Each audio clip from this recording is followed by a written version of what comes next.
What you manifest in your mind, you can bring to reality.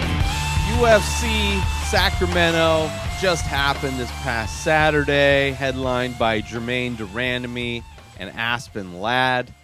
Pretty fun card overall. Had a lot of the alpha squad, the alpha males, the return of Uriah Faber, the recently retired, but I don't even think it's been a year since he retired. Hall of Famer, became a Hall. Maybe it's just over a year because I think he got the Hall of Fame nod right after he retired.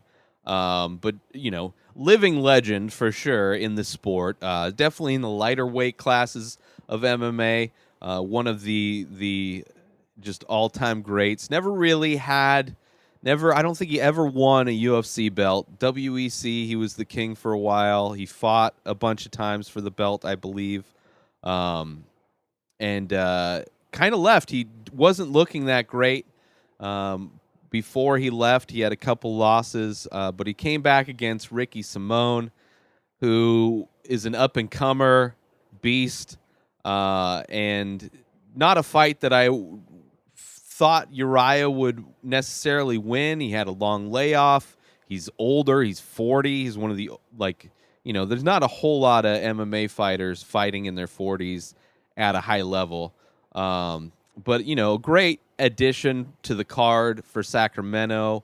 Hometown guy, obviously legend. But the main card, the main event, however, Jermaine Randamie versus Aspen Ladd, super quick finish. Is not a whole lot happened. Ladd got hit with a punch, kind of went down, and wasn't really defending herself. I kind of felt like it was a little early stoppage. I don't think she was necessarily doing enough I don't know. I felt like an early stoppage, and that was coming off the Uriah Faber knockout, where I felt that was an early stoppage as well. I think Ricky Simone was, they both got hit. I think Ricky Simone, where he got hit, it was more an issue of balance versus trauma, I guess. They're both trauma, but, he just looked wobbled, not like he got hit on the button, like he was just balanced and he just needed on the ground, collect himself a little bit. Maybe Uriah finishes it. Maybe Simone, being a younger fighter, is able to tough it out. I've seen in both instances, like Frankie Edgar is always the easiest comparison, easiest example to bring up, where letting the fighter fight through and survive and try to come back, because Frankie Edgar against Gray Maynard, I think in both of their fights, but the first fight for sure, there were multiple times in that fight where Frankie, who was the smaller fighter, especially against Gray Maynard, who was giant for the weight class at the time, lightweight, like Frankie survived and was able to win that fight. And in this instance, if there was these judges, one of which was Herbert Dean, I love Herb Dean. They had some good refs in there. I'm not really talking shit about the refs. It happens. It's tough. I get it. But watching it, I was disappointed. Because I didn't really feel like it was necessarily the beginning of the end for the fighters that were saved by the referee. But overall, it was a fun card. Josh Emmett's knockout was legit. Carl Robertson versus Wellington Turman was okay. Vittori looked like a beast. Juliana Pena was back against Nico Montano, and that was a fun fight. Nico looked good. Just Pena was able to just control it with the wrestling. Wasn't necessarily able to do a whole lot. I think it was a pretty competitive fight overall. But it is what it is. Ryan Hall, I was looking forward to against Darren Elkins. Kind of a disappointing fight.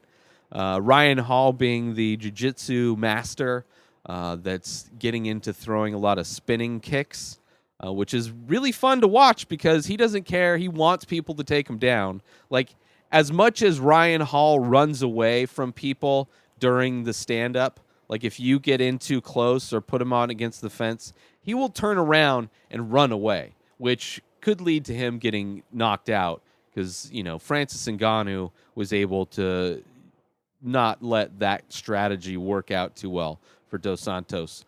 But he just runs away. But just as he runs away in the stand-up, his opponents run away when he tries to get them to the ground. Like, at no point was Darren Elkins trying to pursue any kind of ground and pound, any kind of work on the ground.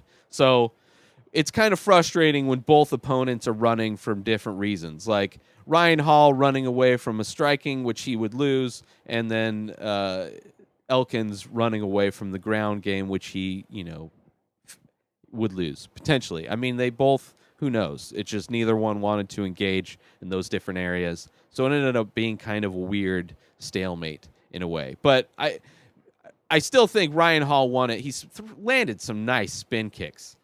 Fucking to the face, to the body. I mean, he was landing those kicks. They weren't necessary. I mean, some of those spinning kicks were pretty fast. Pretty fast. I enjoyed it. Maybe they were inspired by the bottle cap challenge. Who knows? But overall, it was a decent fight. Night of fights. The ended a little disappointing, even though they're not completely egregious stoppages. I still think they were a bit early. But overall, fun card. It was fun to see Uriah Faber get a win. He called out Cejudo, which I'm fine. If they want to do a money fight, I don't give a shit. It seems like a good fight. There's no real. I mean, at 135, there's probably people, but if Uriah is going to fight for the belt, now's the time, as he said in his post fight. But next week is UFC from San Antonio, Texas, headlined by Rafael Dos Anjos versus Leon Edwards in the welterweight division. Alexei Oleinik versus Walt Harris in heavyweight. In the main event, Rafael he's kind of long in the tooth for the division. Leon Edwards, up and comer, destroying people, should be fighting for the belt. I mean, I would imagine this is both of these guys are potentially fighting for the belt next. Although it is kind of a mess at welterweight. But I like Leon Edwards in this for sure. Oleinik versus Harris. I got Oleinik, it's heavyweight. You never know. Greg Hardy is back against somebody he's supposed to beat. We'll see how he does. Didn't look that impressive. I think he could be beat. I think he could be beat, and I think wrestling will do it, and jiu-jitsu. And he's just getting. His last matchup wasn't I don't know. We'll see. James Vick versus Dan Hooker. That's a good fight for Vick. I think coming off a loss. Alexander Hernandez versus Francisco Trinaldo. That should be a fun one in lightweight. Heavyweight, Arlovsky is back versus Ben Rothwell. So two guys kind of older in the heavyweight division. We'll see. I think both coming off of losses, I believe also. Alex Caceres coming off a loss versus Steve Peterson. Both guys have very up and down records. I don't know. This an interesting card, kind of stacked. That's the feature bout for the prelim card is the Alex Caceres. The whole thing's on ESPN though, so if you have ESPN, you can just watch it from top to bottom. And the prelims have some fun fights in there. Raquel's coming back against Irina Aldana. Sam Alvey, who's always fun to watch. Roxanne Modafferi versus Jennifer Maia. Ray Borg in the prelims. Looks like a fun card, though. I'm looking forward to it. Next Saturday from San Antonio, Texas, UFC headline, Rafael Dos Anjos versus Leon Edwards. New episodes of The Ray Taylor Show come out every single day. Subscribe on IGTV, YouTube, and everywhere else podcasts are found. Go to my website, inspireddisorder.com, and buy some of my original artwork, over 800 original paintings for sale, and save 10% when you use coupon code INSPIRED. At Ray Taylor for me on all social media. Have a wonderful day, everybody. Peace out!